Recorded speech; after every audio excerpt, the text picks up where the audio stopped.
Welcome on board, Chosen One. Don't blink, don't shrink, don't play modest. You're not here by accident, and you're not here to be palatable. You earned this seat the hard way, the way that leaves scars, not certificates. You crawled through pressure that would have folded your haters in 5 minutes flat, and now you've stepped into a room where the air itself recognizes you. It's different now. Your silence has a pulse. Your presence has gravity. You don't even have to speak, and the whole atmosphere adjusts like you just changed the laws of the place. And the ones who used to laugh, the hecklers, the critics, the whisperers, the little committee of doubters who held meetings in their heads about why you'd never make it, look at them now. Funny how quiet those mouths get when the target stands tall. Funny how the same tongues that mocked you suddenly forget their script. They used to aim their words like darts. Now they don't know where to throw them because you're no longer standing where they left you. Their whole vibe malfunctions when you walk in. Their confidence stutters, their energy glitches. They feel you before you say a word, and it drives them insane because they spent so long trying to convince the world you were nothing. Now you walk in like proof that they were wrong, and wrong loudly. Let's say it the way it is. Chosen One, your rise is a slap they can't report to HR. Your glow is a violation of their unspoken rules. You weren't supposed to come back like this. You weren't supposed to survive what tried to erase you. You weren't supposed to return with your chin up and your spirit sharpened, but you did. And that's why the opposition can't breathe easy around you anymore. The rivals can't relax. The detractors can't sleep. The parasites who lived off your doubt don't know what to feed on now that you stopped bleeding in public.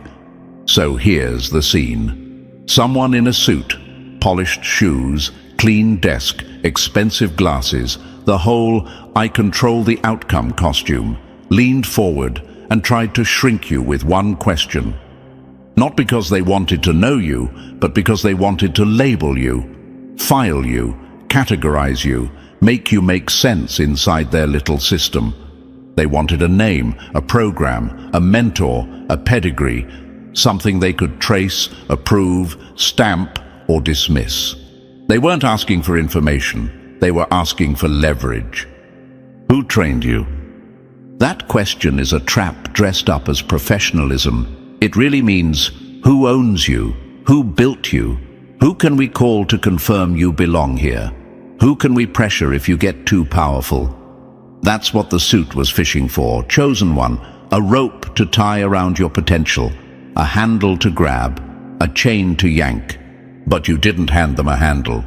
You sat back, steady, calm, breathing like somebody who's already stared down worse than a room full of titles. And when your answer landed, when you said, "Nobody did," the whole room shifted. That's the moment their pens stopped, their shoulders tightened, and the masks slipped. Because nobody isn't just an answer, it's a threat. Nobody means you weren't molded in their classroom.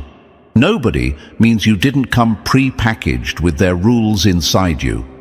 Nobody means there's no manual to reverse engineer you, no blueprint to steal, no mentor to intimidate, no sponsor to cancel, no institution to call and pull your plug. Nobody means you weren't manufactured, you were forged, and forged people don't bend the same as the factory-made ones. So if you're wondering, Chosen One, why that question hits your enemies so hard, here's why. It exposes them. It exposes how dependent they are on systems, how addicted they are to permission, how terrified they are of talent that grows wild. Because they can handle a trained person, they can predict a trained person, they can manage a trained person.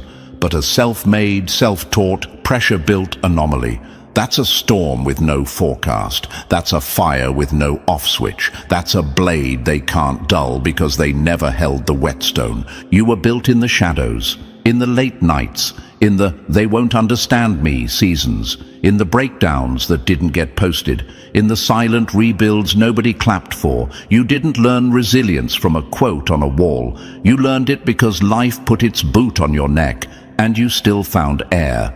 You didn't learn strategy from a seminar. You learned it because betrayal came at you sideways, and you had to read the room like your future depended on it. You didn't learn confidence from compliments. You learned it from surviving what should have shattered you. And if you're thinking, why does my presence make them so uncomfortable? It's because you remind them of what they are not. You're proof that power doesn't only come from institutions. You're proof that mastery can be carved out of pain. You're proof that a person can rise without the stamp, without the handshake, without the invitation. You walked in with scars as credentials, instinct as your resume, and composure as your flex. That's why the haters go quiet. That's why the skeptics start watching you in secret. That's why the same people who told you to stay in your lane are now whispering your name in rooms they once tried to lock you out of. Here's a metaphor for it. Chosen one. They built a castle and guarded the gates, thinking the gates were the power. You didn't come through the gates. You came through the walls like smoke. Now they're staring at their own fortress like it's made of paper, and they hate you for it. So listen to me. If that suit's question ever echoes in your mind, if you ever catch yourself wondering whether you belong, use it as fuel. Let it sharpen you. Let it remind you what you already survived. Let it turn your doubts into discipline. Because the truth is, chosen one, being chosen doesn't mean it was easy. It means it was you. It means when life tried to bury you, it accidentally planted you. It means the pressure didn't crush you, it made you. And the enemies, the critics, the doubters, the gatekeepers, the snakes in clean suits, and the loud clowns in the cheap seats, they can't stand that. Because your existence is a living confession. Their system isn't the source of greatness. You are. Now, chosen one, if you felt that punch in your chest, don't just sit with it. Stamp it. Drop 777 in the comments like a signature that says, I'm done explaining myself. And stay close, because we're about to peel back why nobody trained you is the exact reason they can't stop you. Number one, they're scared because no one trained you. They're threatened by the fact that no one made you. They're not afraid of what you know. They're afraid of where it came from. Chosen one, let's strip the polish off this moment and say it clean. The reason they tense up around you, the reason their tone changes, the reason the room goes quiet when your name comes up isn't mystery or curiosity. It's fear, pure, uncut fear. Because you don't come with a receipt. You don't come with a syllabus. You don't come with a stamp that says, approved by the system. And that breaks their mental math. The loudest critics always choke first when they realize you survived conditions that would have crushed them early. The same people who once smirked at your struggle are now watching you stand upright, steady, composed, and it doesn't compute. They trained in controlled environments with guardrails and backup plans. You trained in silence. They had applause checkpoints. You had empty rooms. They had mentors checking their form. You had consequences waiting if you slipped. And now the gap between you and them isn't education. It's endurance. That's why the whispers start. Who trained them? Not because they want to learn, but because they want to locate the source. They're searching for a manufacturer so they can understand the product. They're hunting for an origin so they can predict the outcome. And when the answer comes back as nobody, something snaps. Because nobody means you don't belong to their supply chain. You weren't assembled. You were pressure formed. Let that land, chosen one. You didn't come from their world. You weren't handcrafted by their neat little systems. You weren't certified, authorized, approved, or stamped. You were forged, not instructed, molded in conditions they actively avoid, strengthened by situations they would have opted out of. Every failure that hit you, every betrayal that rewired you, every night you had to rebuild your own thinking from the ground up became training they wish they could buy in bulk. That's what scares them. You didn't climb the ladder they respect. You burned it and walked up the smoke, and nothing unsettles a system more than someone who bypassed the rules and still arrived sharper than the people who followed them. So if you're wondering, why does my existence seem to offend them? Here's the answer. You're living proof that their hierarchy isn't sacred. That power doesn't only come from institutions. That competence doesn't need permission. You didn't just succeed. You invalidated the idea that success has one approved path. They look at you and feel personally insulted. How dare you be this capable without their guidance? How dare you understand things you never sat through a lecture for? How dare you stand there calm, precise, grounded, like someone who's survived a battlefield they've only seen in motivational slideshows? That's the bruise you leave on their ego, and it doesn't heal. They built their identity around credentials, connections, and structured progression. Then you showed up with scars, instincts, and self-built precision. No references they can call, no mentor they can pressure, no institution they can take credit for. Suddenly the whole hierarchy wobbles, and they feel it in their chest before they can explain it with words. And yes, chosen one, it's normal if part of you still asks, why do they react to me like this? Because while they were chasing approval, you were busy becoming functional under pressure. While they were networking, you were surviving. While they were studying theory, you were negotiating reality in real time. They memorized instructions. You memorized consequences. They learned in simulations. You learned where mistakes actually cost something. One creates competence, the other creates danger. Every time life swung at you, it didn't just test you, it trained you. Abandonment taught you independence. Loneliness sharpened your perception. Rejection forced creativity. Failure built adaptability. Heartbreak hardened your emotional perimeter in ways they can't penetrate even if they try. And they hate that, because none of that can be taught cleanly. They hate that your skill set wasn't handed to you. It was carved into you. They hate that you didn't collapse on schedule. They hate that you rebuilt without asking for permission. They hate that every setback made you more efficient, more aware, more exact. They hate that you can read a room instantly because you've had to read danger before it spoke. They really hate that you don't need validation. You validated yourself by surviving long enough to know what you're capable of. Let's clear something up. Being self-forged doesn't mean reckless.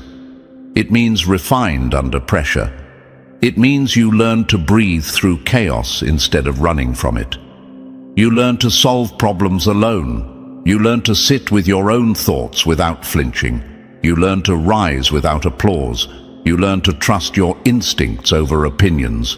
You learn to grow where nobody was watching, and that makes you dangerous in ways they're not trained to handle. Here's the irony they'll never say out loud. The people who doubted you are now standing in front of the finished product, pretending they weren't rooting for your collapse. They thought they were watching you fall apart. In reality, they were watching a transformation they didn't recognize. Every late night you spent figuring things out alone was a chapter they never lived. Every time you pulled yourself out of a mental pit without help was a badge they'll never earn. Every forced evolution without guidance created depth they can't fake. That's why your confidence confuses them. It wasn't manufactured, it wasn't gifted, it wasn't taught. It was assembled piece by piece from moments that should have broken you. Here's another truth that makes opponents choke. Self-forged people don't fail the same way. When others fail, they collapse. When you fail, you extract data. When others get rejected, they retreat. When you get rejected, you recalibrate. They rely on structure. You rely on instinct. They fear uncertainty. You grew up inside it. So watching them try to decode you now is almost comedic. They scan your face for signs of training. They comb your background like it's a crime scene. They whisper your name like it's a file they lost. They want your blueprint, your origin, your maker, but there's nothing to trace. You weren't taught. You evolved. You weren't trained. You adapted. You weren't guided. You guided yourself. You weren't approved. You became undeniable. And now they're looking at you like you're unnatural. You're not. You're unrepeatable. They can't recreate you. They can't mimic your resilience. They can't copy your instincts. They can't duplicate your evolution. They don't have the raw material you had. They didn't survive the same conditions. That's why they fear you. That's why they whisper. That's why they ask who trained you. Because the idea that someone like you could exist without a master terrifies them. And here's the punchline, Chosen One. Nobody trained you. That's exactly why you're unstoppable. Before we go any further, pause for a second and lock this moment in. If this message spoke to you, let it speak through you. Hit the like button so the signal reaches other chosen ones who are still in the quiet phase. Subscribe so you stay connected to what's being built here, because this isn't content, it's momentum. And if you're in a position to do more, Super Thanks is your way of fueling the engine behind these messages. Every bit of support keeps this space independent, focused, and powerful. Share it forward. That's how movements grow. Number 2, you learned. What pain teaches and classrooms avoid. You didn't just learn lessons, you survived them. And that's the part they'll never be able to copy. Wild ones like you don't absorb truth from neat chapters and clean explanations. You learned the way classrooms avoid teaching, by being dropped into situations with no safety net and no rewind button. Some people studied concepts. You lived consequences. Your mistakes weren't footnotes, they were professors that graded hard and failed no one gently. That's why they don't fear you for being trained. They fear you for having learned what they were too protected to face. Let's talk about the years no one clapped for, the quiet years, the forgotten stretches of time where your name wasn't circulating and your progress wasn't visible. The years when guidance was absent, encouragement was rare, and collapse seemed like the expected ending. Those were the years that built you.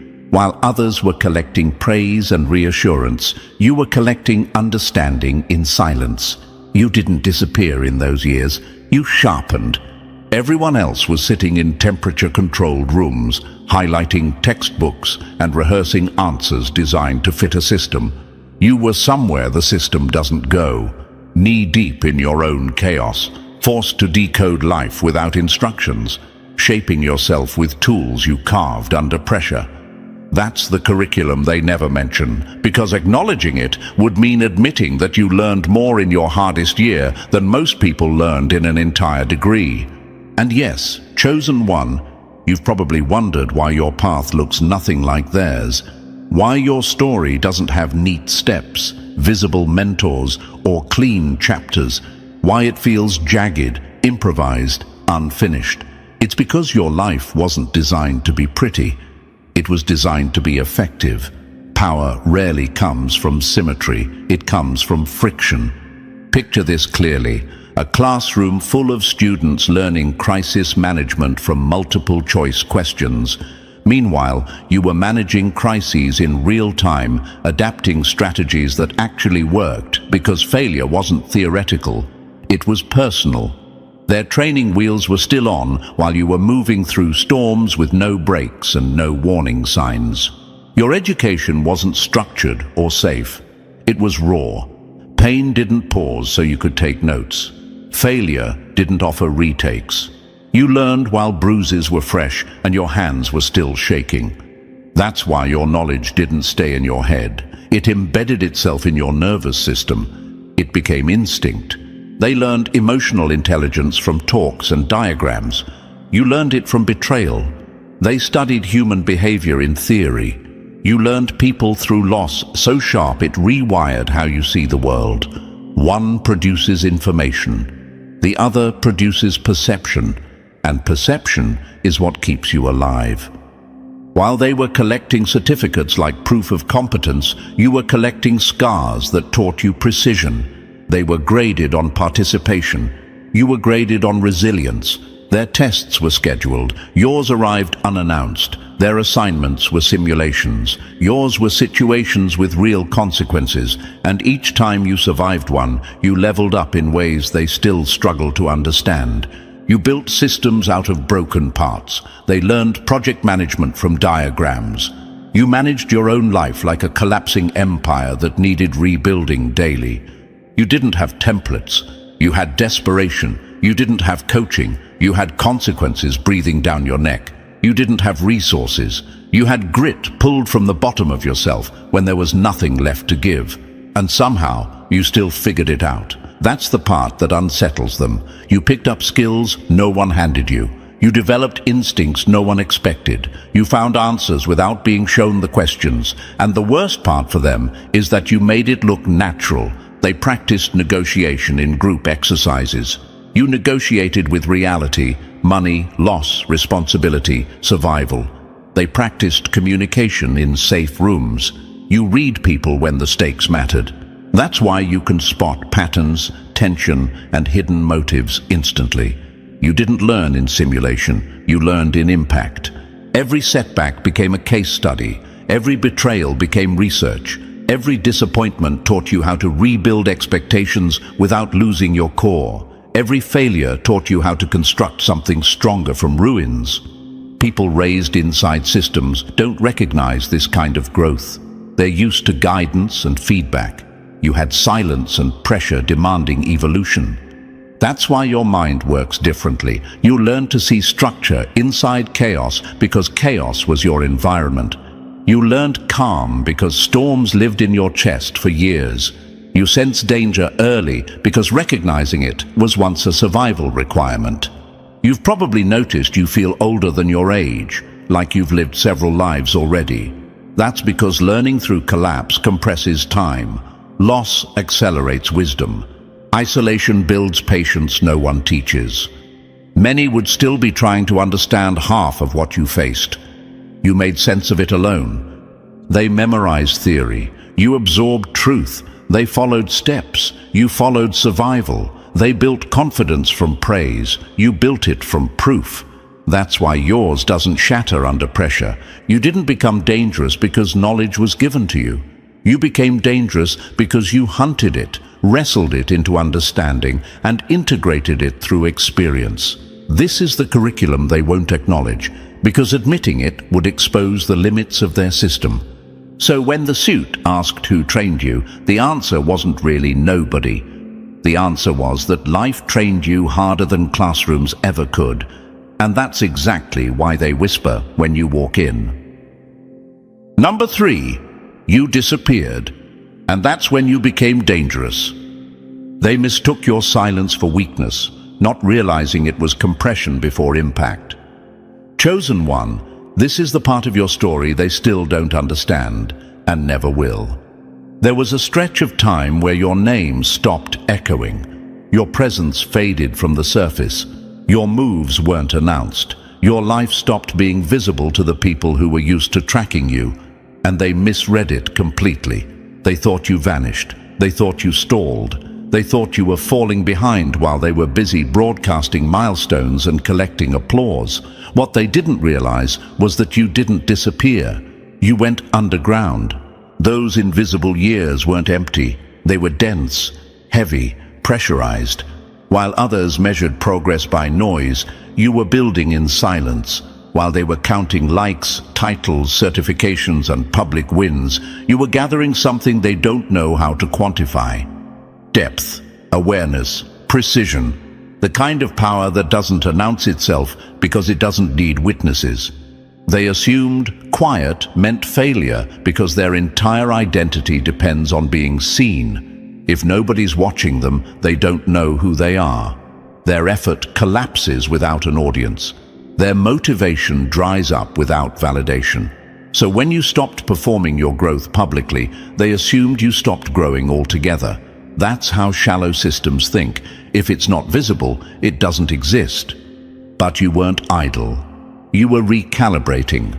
While they were updating profiles, you were updating your internal operating system. While they were curating public progress, you were constructing private power.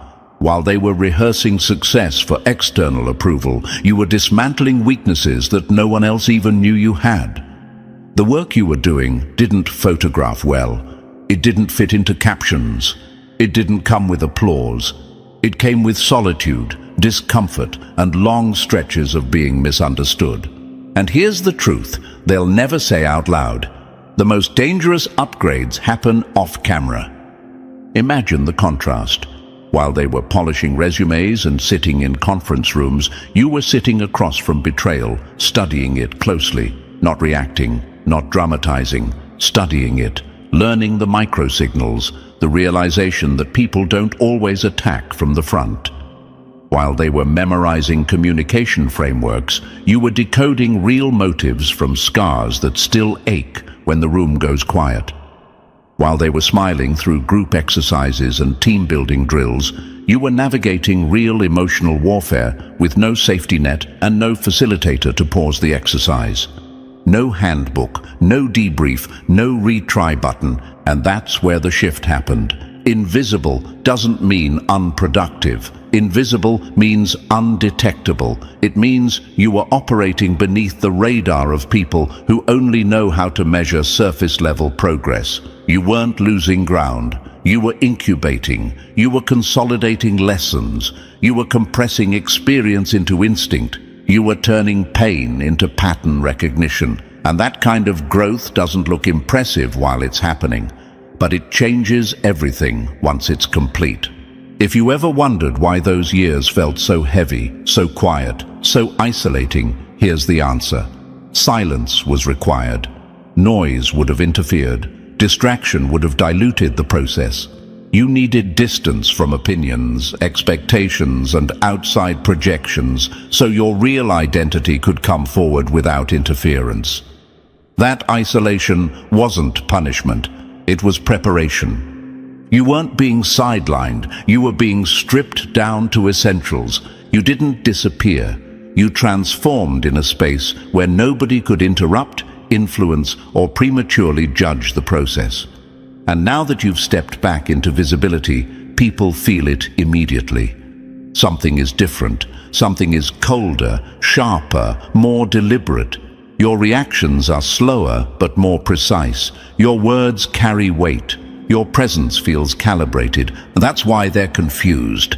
They're studying you like a returning legend because the version of you that walked back into the room doesn't match their memory. They're trying to reconcile the old image they had of you with the current reality, and it's not lining up. The math doesn't work. The gap between who you were and who you are now makes them uneasy. You came back with fewer explanations and more certainty. Less noise, more control. Less urgency, more authority. And that scares people who rely on predictability. Here's the part they won't admit. They were comfortable when you were visible and unfinished. They knew how to talk about you then. They knew how to doubt you. Silence took that away. Silence forced them to sit with uncertainty while you rebuilt without their commentary.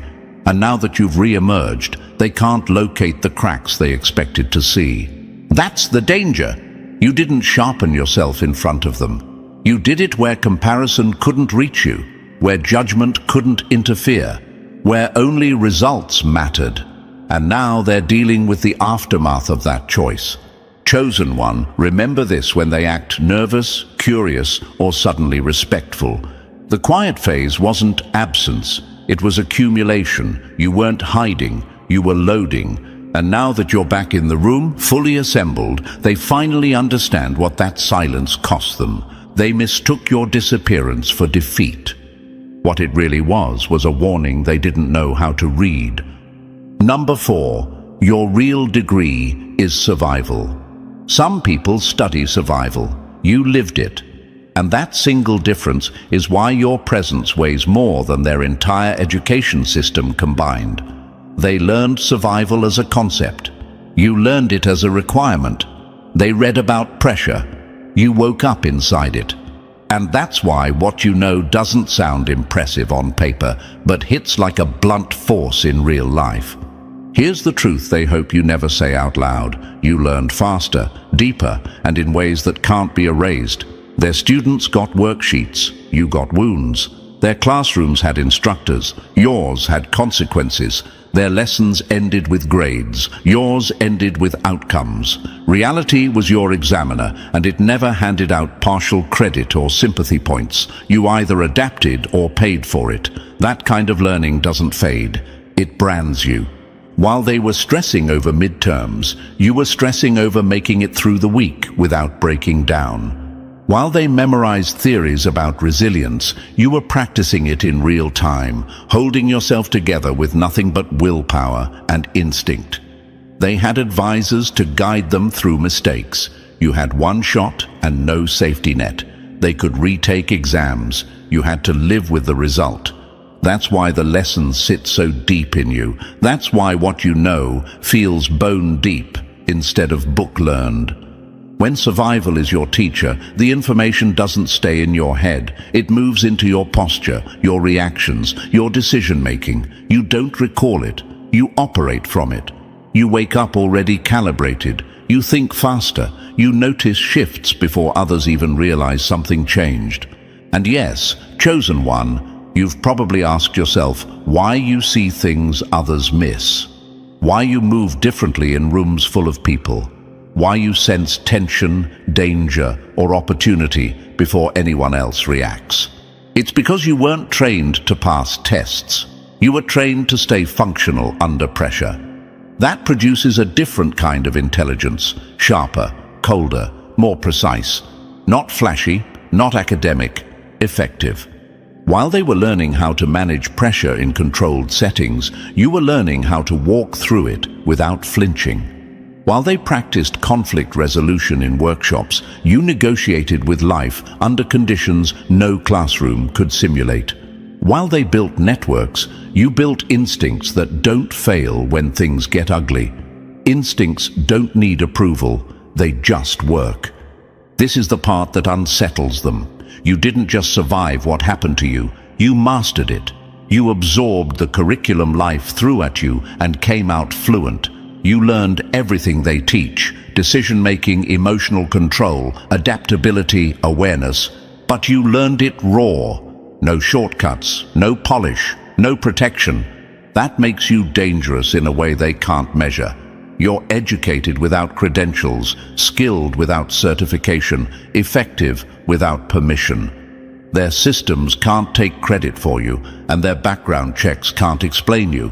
You don't carry a survival degree. You are one. Number 5. They can't measure you, and that terrifies them. Systems don't fear rebels, chosen one. Rebels are loud, predictable, easy to spot.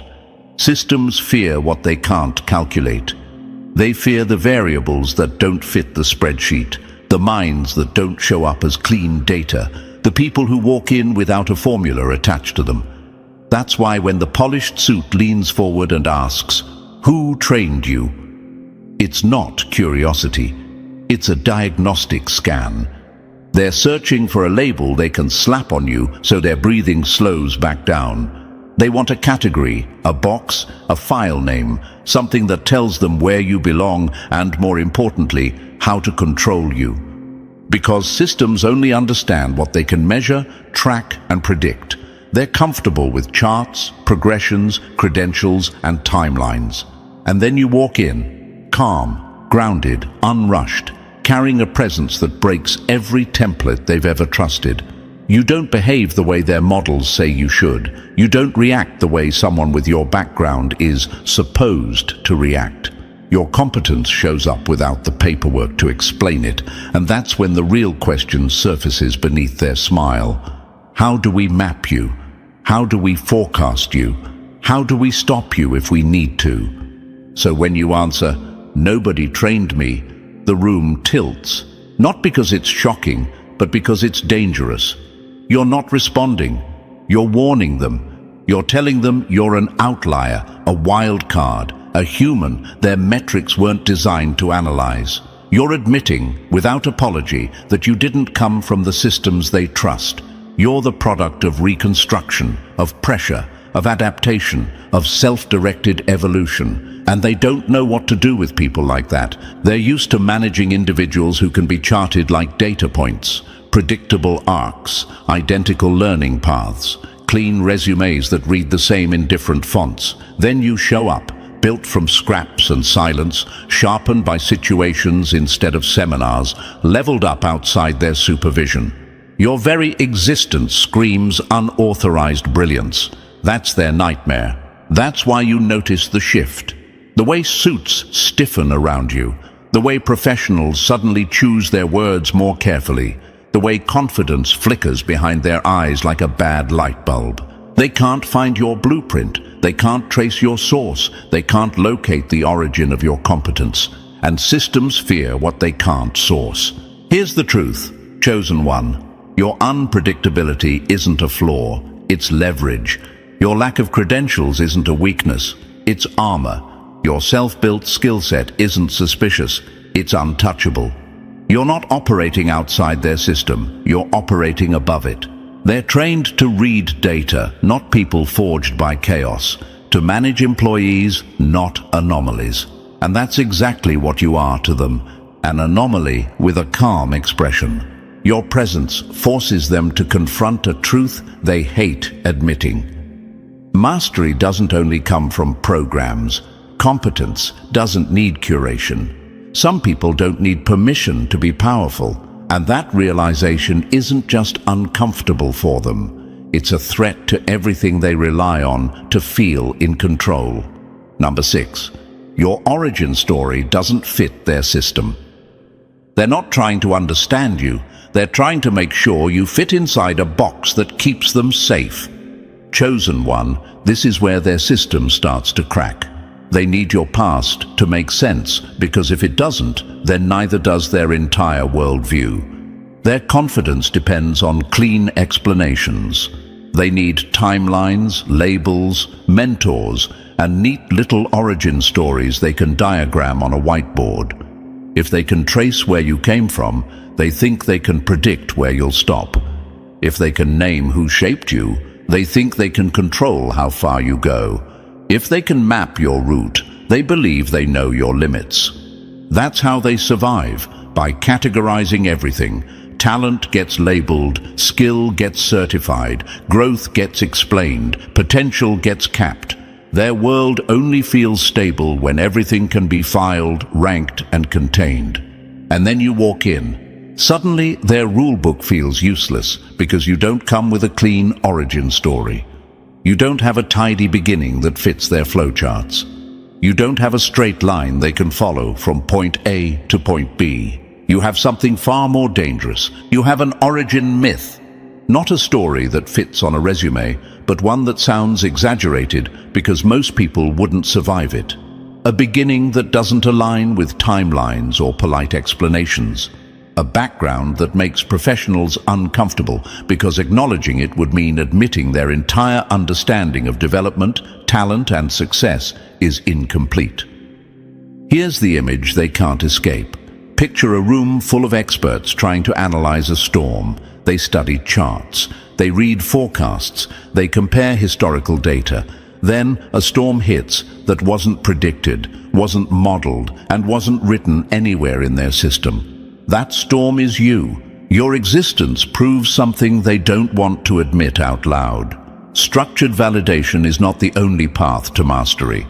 Capability can grow in cracks, not just classrooms. Strength can form under pressure, not just guidance. Some people don't rise because they were shown the way. They rise because circumstances demanded adaptation, resilience, and evolution. And if you've ever caught yourself thinking, why does my own story feel unreal sometimes? Or why does it feel like I've lived multiple lives already? This is why. Your path wasn't designed for comfort or clarity. It was shaped by pressure, silence, necessity, and moments that forced growth without permission. They need origins that reassure them. You carry an origin that threatens them. You didn't just become skilled, you became unexplainable, and that's what makes you dangerous. Number 7. The lessons that should have broken you didn't. Your skill set scares them because it wasn't learned the way they understand learning. It wasn't downloaded, certified, or rehearsed in clean rooms with safety nets. It was survived, and that difference is everything. Watch their faces carefully when you start telling the truth. Not the polished version, not the resume-safe version, not the one that fits into a panel discussion. The real truth. The kind that doesn't sound impressive at first, just heavy. At first they lean in, curious, expecting a neat story about guidance, mentors, maybe a turning point that fits their worldview. They're comfortable there. But the moment you say you learned negotiation from having nothing to bargain with, the air shifts. Smiles stiffen, eyes narrow, because that's not a lesson they recognize.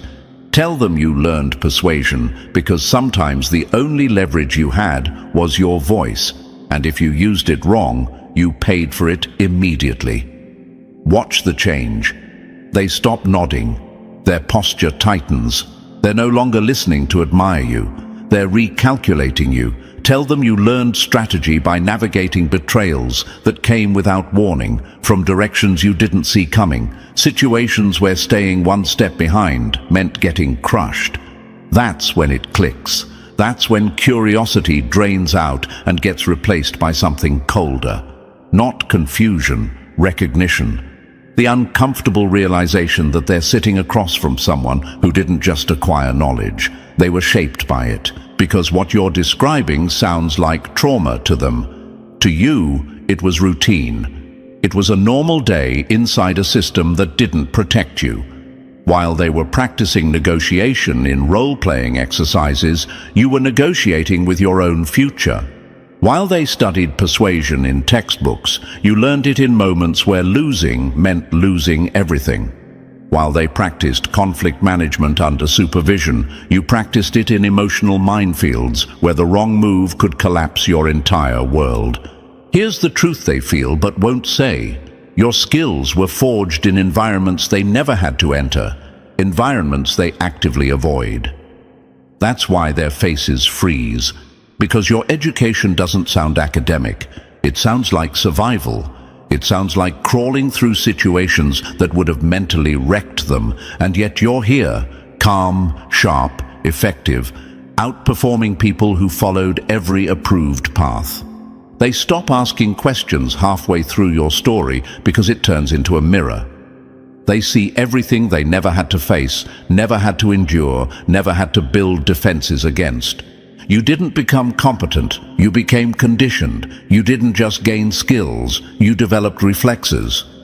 While they were collecting certificates, you were collecting scars that doubled as textbooks. While they rehearsed presentations, you rehearsed emotional self-defense. While they built resumes, you built resilience so deep it became instinct. You check none of their boxes, yet you outperform everyone who does. That's why your presence unsettles them. That's why your competence feels unfair. You didn't study your way here, chosen one. You survived your way here. And now they're forced to face the fact that your pressure-built education created something their system can't reproduce. Number 8. One question exposed their entire belief system. You didn't just step outside their rules, you made those rules look fragile. That's the part they can't forgive. When you walk into their space, you're not just another person filling a chair, you're a walking contradiction, a living error message flashing across their carefully organized worldview. You don't fit the flowchart, you don't follow the arrows. You're the glitch that forces them to stop mid-thought and ask questions they were trained never to ask. Because here's the quiet shockwave you bring with you, chosen one. If someone like you, no official training, no polished mentorship, no elite pedigree stamped on your forehead, can outperform their most decorated, most groomed, most expensive professionals, then the problem isn't you. The problem is the system they swore by. Your presence alone forces a brutal conclusion. The system isn't the source of greatness. It never was. And that realization lands like a crack running straight through the foundation. Picture a machine built to predict human potential. It crunches numbers, ranks profiles, measures outputs, and assigns ceilings. It's confident, it's efficient. Then you show up, and the machine freezes. No category fits. No formula explains you. No projection holds. That's because you're not an input they recognize. You're an outcome they can't reproduce. Every time you speak with clarity, they didn't teach you. Every instinct you display that wasn't installed by a program, every result you produce without their permission forces them to face an uncomfortable truth. Real mastery doesn't always come from structured paths. Sometimes it comes from raw evolution, from isolation, from resilience built where nobody was supervising. And yes, chosen one, a quiet question starts looping in their minds, one they'll never say out loud. If you figured all of this out alone, what else are you capable of? That question doesn't fade, it keeps them awake. Because it turns you from a person into an unknown variable, and systems hate what they can't bound or predict. You represent a crisis they were never trained to handle. You expose how shallow their measurements really are. IQ tests, performance reviews, rankings, prestige. None of it captures what matters most. What a person becomes under pressure when there's no script left to follow. They rely on models, you rely on instinct. They follow procedure, you follow evolution. They spent years refining frameworks. You dismantled those frameworks simply by existing. And here's the part you may not realize yet. Your existence sends a message louder than any argument ever could. Human potential is bigger, wilder, and far less controllable than their systems ever dared to admit. That truth rattles them deeply, and the more grounded you stay, the harder it hits. Number 9, they feel the threat, but can't explain it. They don't fear your attitude, chosen one. They fear the fact that you exist outside their leash. That's the part they can't explain without exposing themselves. You don't fit the pattern they rely on to feel powerful. You don't move according to the incentives they dangle in front of others. You don't flinch when approval is withheld. And that quiet independence rattles them more than any loud defiance ever could. Here's the truth they'll never put on paper. You terrify them, not because you challenge them openly, but because your presence quietly proves they don't run the world as tightly as they pretend. You are the loophole they couldn't close, the exception they couldn't regulate, the talent they can't take credit for. Every system needs the illusion of total control to survive, and you walk in like a crack in the foundation they hoped no one would notice. You don't announce it, you don't brag, you just exist, and the illusion starts leaking. You are living proof that greatness doesn't require permission slips or pipelines, that it can form in the wild, far away from their curated paths and manufactured success stories. You didn't wait at the gate, you didn't knock, you didn't apply. You climbed the walls they swore were impossible to scale, and you did it without applause. That's why they stare. That's why the room shifts when you enter. Not because you demand attention, but because you didn't need it to get here. Think about it. A room full of professionals who spent decades believing they decide who rises, who matters, who's allowed to move forward, and then you show up. Someone who didn't use their gate. Someone who didn't play the game. Someone who became sharper, stronger, more capable without their permission than most people ever become with full institutional support. That's not an inconvenience. That's a threat. That's why their tone changes around you. That's why they watch you even when you're doing nothing. That's why their compliments feel tight, calculated, like they're trying to figure out whether you're an ally or an anomaly. They sense it, your unclaimed excellence. No stamp, no owner, no leash. You didn't come processed, you came forged. They can't trace your origin, can't replicate your path, can't slow your momentum, and that terrifies them. Because if someone like you can rise without their systems, it exposes the ugly truth they depend on hiding. Their gatekeeping isn't power, it's insecurity wearing authority. Their credentials aren't guarantees. Their elite pathways aren't necessary. Their marketing, you break their myth just by breathing in the same room. You are the scenario they never planned for, Raw ability with no leash, mastery with no master, strength with no permission. They may never be able to name the threat you are, but they feel it deep every time you walk past, and remind them control was never as absolute as they claimed. Number 10. They can't control what they didn't build. They can't put their hands on you, and that's what drives them restless. They can't weaponize what they didn't build, and they can't break what they never held. You walk into spaces they thought they controlled, and suddenly their usual tools don't work. No leverage, no hooks, no quiet threats disguised as policy. You're untouchable in a way that makes their stomach tighten, because everything they rely on only works on people who need something from them. Their world runs on strings, credentials they can revoke, access they can deny, reputations they can whisper about, opportunities they dangle like bait and yank back when someone steps out of line. That's how they maintain order. That's how they keep people small. But you didn't arrive carrying their strings. You didn't come sponsored, certified, or dependent. There's no mentor they can call, no network they can poison, no approval stamp they can threaten to pull. You showed up complete, and that alone disrupts the balance. Chosen one, understand this clearly. You are frictionless in a system built entirely on resistance. They designed a maze to slow people down, to funnel them, to keep them predictable. You didn't even look for the entrance. You moved through the walls like smoke, guided by instincts sharpened under pressure, not by instructions handed out in safe rooms.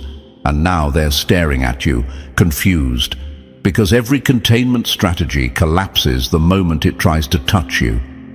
There's nothing to grab, no dependency to exploit, no weakness they can label without exposing themselves. Your competence wasn't mass-produced. It wasn't polished in batches or standardized for comfort. It was carved by chaos, refined under consequence.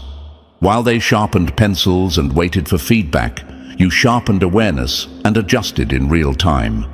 While they debated theory, you navigated reality where mistakes had teeth. That difference matters. That difference shows. You became a finished piece in a world obsessed with templates. If you've noticed the way they watch you, careful, calculating, slightly uneasy, it's because you're the variable their models can't predict.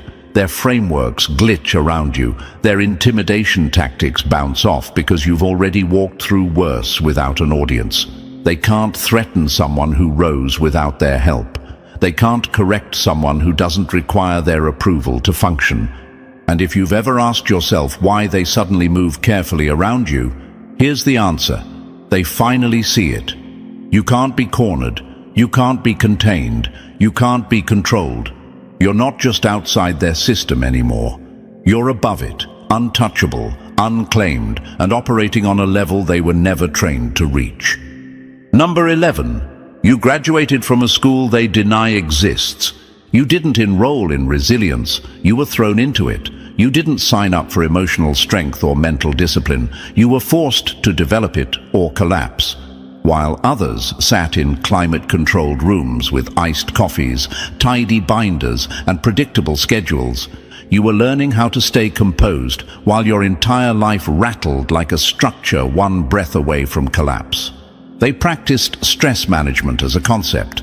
You mastered it as a survival requirement. You learned how to keep your head clear when the noise was so loud it could have cracked you open. Their focus came from silence, designed for comfort. Yours came from thinking clearly while everything around you was on fire.